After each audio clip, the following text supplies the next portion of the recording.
That's the seed.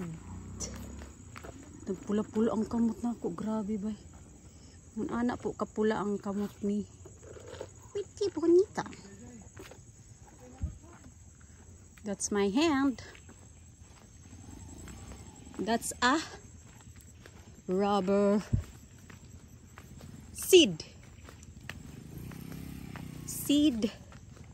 Buto ng rubber tree. Rubber plantation. Grabe ang pula ng kamay ko. Ganyan po ang mga kamay ng mga Spanish sardines. It's a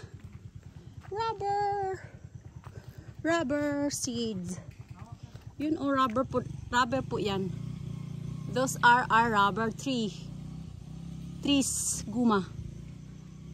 It came from here in this tiny seed.